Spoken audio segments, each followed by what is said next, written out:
kindred spirits. So today I am finishing up with the shirtwaist, picking out buttons, getting those plackets all set, doing the bottom of the shirt, as well as figuring out the collar of the shirt as well.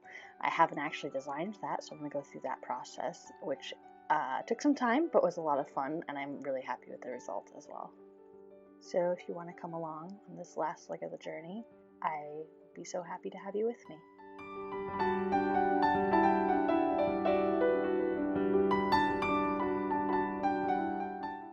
So first and foremost, I needed to get the button plackets done. Both the waistband and the collar are going to sit over these, so I knew I needed to get these all situated first. They took me for a loop because I've honestly never done these before. They're the hidden button plackets, and my brain took a really long time to catch up on how the mechanics worked, how they were supposed to sit over each other, how the folds worked. I was doing and undoing and redoing and repressing and unpressing. Finally, I got it the way I liked.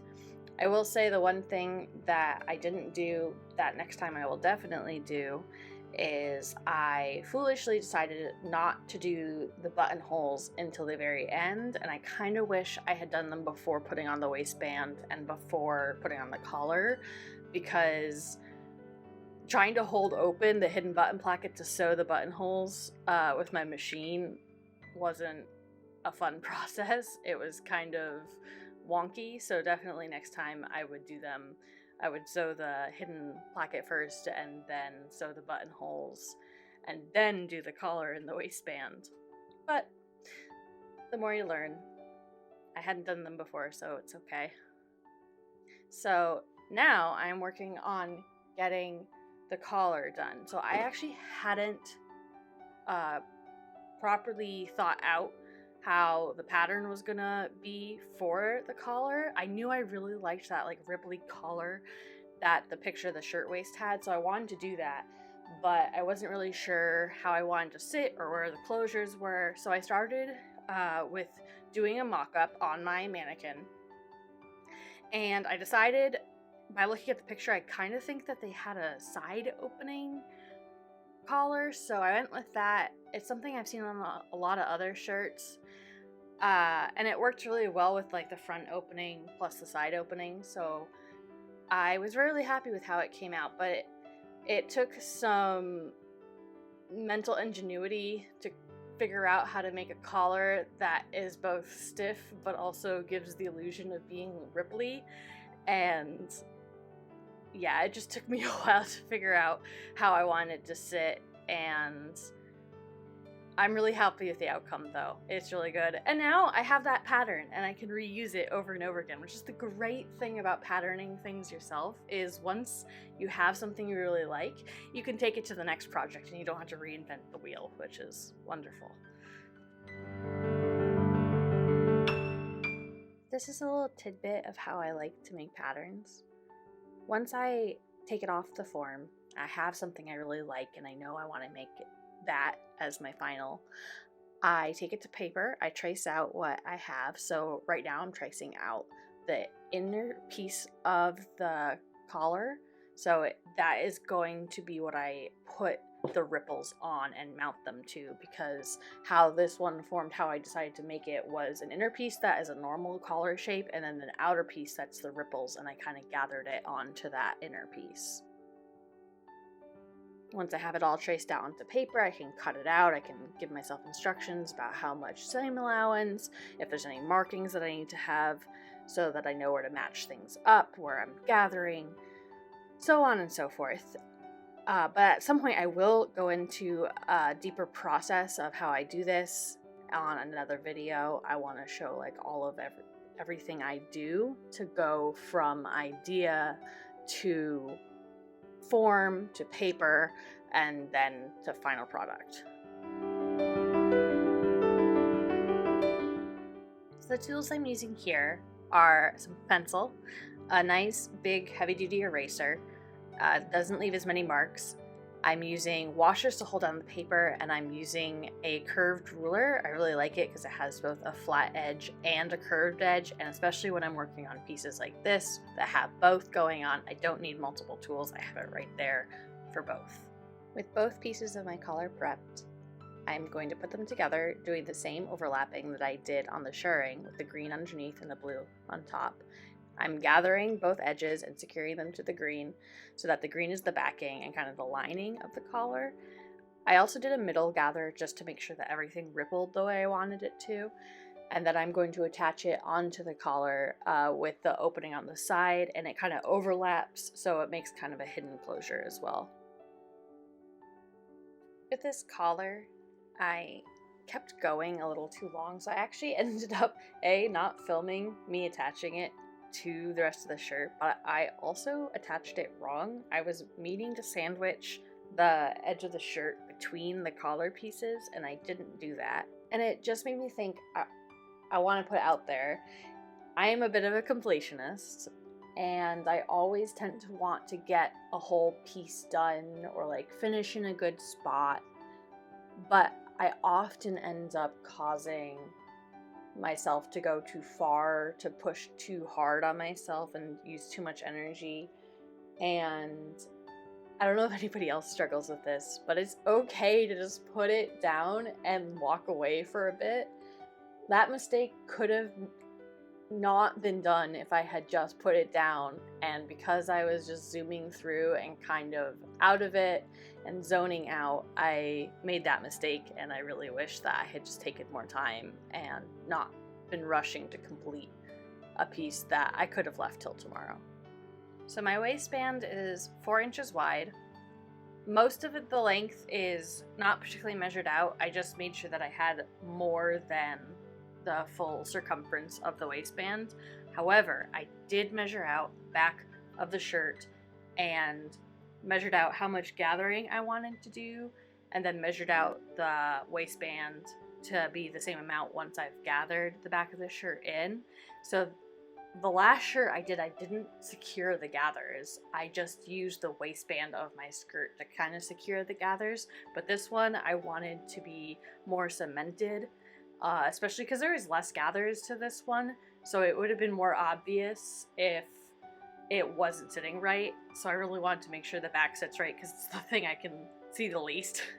I can see the front, I can't see the back, and I didn't want it moving around while I was wearing it as much, so I did go ahead and secure them in the back to the waistband, doing all the tucks and gathers I wanted instead of just letting them be loose. So the one thing about these steps is they are kind of the last, and they always feel quick to me. I'm like, okay, we'll just slap on the collar, we'll slap on the waistband, we'll make ourselves some arms. And I lose patience a little bit with the process. I want to see it done. Not in a rushed kind of way, but just because I'm excited, and I need to sometimes slow down and remind myself that you say it's only just the collar and the waistband, but this takes time, and you need to be more patient about the whole process and take your time, be thoughtful, and kind of enjoy the moment rather than rushing to the end. I'm pinking shear the edges of the seam to make them stronger. I try to make every part of my projects as strong as I can because I want them to last as long as they can. Making your own clothes really gives you a respect for how much work it really takes to make garments, and you realize why people just wore and wore and wore their clothes. It wasn't just about cost, although that was a huge part of it. It was also that once you've put in that much effort, especially if you've put in that much effort and you love what you made, you don't want that to go to waste. You just want to use as much of that effort as you can. And so wearing a garment that you've made yourself, you want to get as much use out of that as you can. Even if that means wearing it for a time and then you outgrow it and you hand it down to your little sister, you just want to make sure that that garment lives on as long as it possibly can and sees as much life as it deserves, because it was made with loving hands, and it took a really long time, and you want that time and effort to exist in the world for as long as possible. So here I'm just turning under the seam allowance, and I'm going to press it right against where I already sewed it to the edge of the shirt, and I'm going to slip stitch it right on that same stitching line with a slip stitch so that it's invisible and neat and tidy. And I just love how slip stitch looks at the end. It just looks very crisp and tidy, and I get a little particular about that. I like my end product to look really nice, and I also have a little part of me who I don't want anybody being like, I see you were sloppy at this part. I don't know who's looking other than me, but in my imagination, there's somebody who's very concerned about how I did the stitching at the inside of my shirt to secure the waistband. This process, I have so much respect for people who I watch who do so much more of the sewing process of making their clothes by hand. There are some parts I really like doing by hand, like the slip stitch, and then there are others that I would literally rather do anything else but have to sew that by hand. But I've gotten into this process in my mind because when I first started sewing in college, I hated hand sewing. It was messy, I didn't like how it looked, but with a lot of practice, I have come to have a better, neater stitch, but I've also come to think of it as a more meditative process for me. I say this all while you watch me struggle to sew buttonholes because I put on the collar and the waistband before doing them, which was definitely a mistake. One of those things that I refuse to sew by hand, even though I know how, and it's not horrible. It's just righteous indignation at having to do it by hand because I have a machine that does it. Anybody who's a sewer my ancestor would just be like, get off your high horse, stop being so prideful. I'm just laying out how I want the buttons, and I also decided to do hook and eyes as well, just to make everything lay flat and nice. It's something I really commonly see in all the garment pieces, especially the shirtwaists, and especially as a busty lady, I understand why they did it, because there's always that horrible gapping in places when you have a button-up shirt and it just doesn't want to sit nicely over your curves. It's just the worst. Here's another place my brain likes to go, it's just, is the sleeves. I always get here and I'm like, no big deal, it's just sleeves. We'll get them on lickety-split. They always come out fine. I don't usually have problems with sleeves, but it does take more time than I'm willing to admit, and I really just need to give myself patience again with this. I actually really like putting on sleeves. I don't know why, but for these sleeves, I gathered the top and I pinned like crazy into the armhole. I also ended up pushing the armhole further into my shoulder. I have really broad shoulders, and what I've discovered with puffed sleeves is that I can kind of mitigate how broad my shoulders are. If I push in where the sleeve meets the shoulder, it actually helps with the puff sleeve to make my shoulders look a little bit more dainty like I wish they were. So another thing I always do is add gussets. I don't know if this is historical or not. I do it for my own comfort. It's something I learned to do in costuming so that people were comfortable in their outfits on stage without going to a museum and like getting in a lot of trouble for just jumping in a display and starting lifting up arms to see if they made gussets. I don't know. I haven't been able to see it in any of my historical sewing books. It's not patterned into any of my historical patterning books, so that makes me assume they didn't use them. But you know what they say about assuming.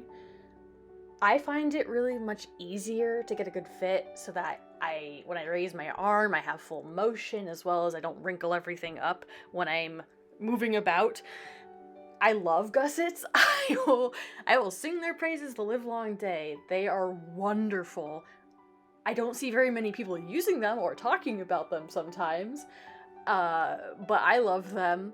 I also have some sensory issues, so getting a really tight armhole all the way up so I have the same range of movement is very uncomfortable for me, which is why I like to use the gussets, because it's a lot more comfortable.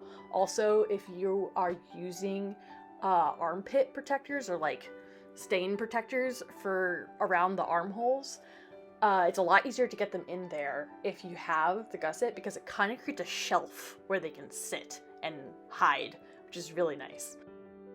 Alright, okay, we're so close. The buttons are sewn on, the hook and eyes are sewn on, collar is done, waistband is done, arms are on.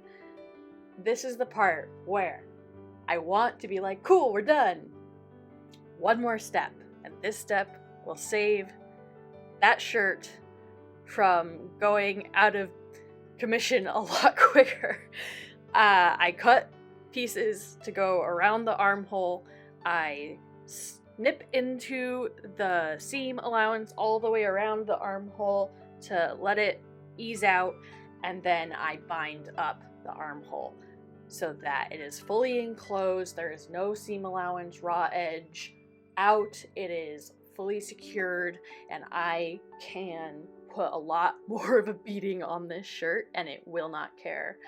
It takes a little bit more effort. I do the first line of stitching on the machine, and then I roll it over, press it, and slip stitch it just like I did with the waistband.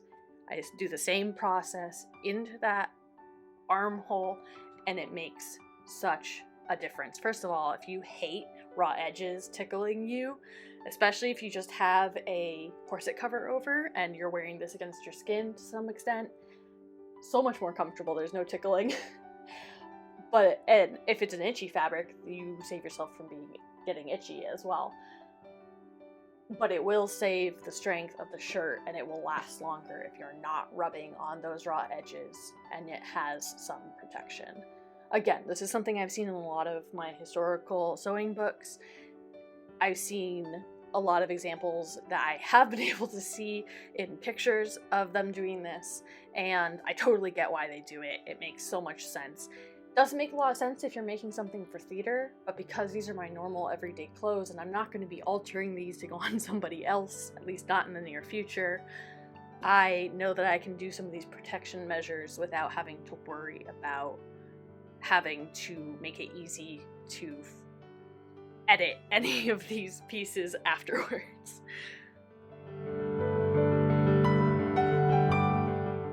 And there they are, all sealed up, looking beautiful. Gonna keep for years. I can really wear this. I can sweat in this. I can wash it over and over again, and I don't have to worry about those seams coming apart, especially because the more strain a seam is under, the more likely they are to come apart at some point. And the sleeves are where you start often seeing a lot of wear, and this is a really, I cannot stress how much take the time to seal your armholes, because it really makes a difference.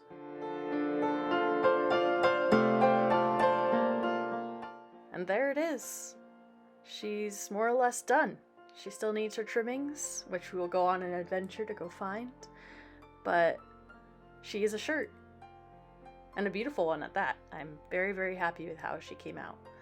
All of the pin tucks and the gathers, all that time spent, well worth it. And I can't wait to wear it. I feel, when I wear Victorian clothes, I feel like myself, I feel beautiful, and I have to stop myself from dancing around a lot because I just feel more me, and it's really lovely. But with that, more or less, she is done. I hope you enjoyed the process, and until next time, happy sewing, my friends.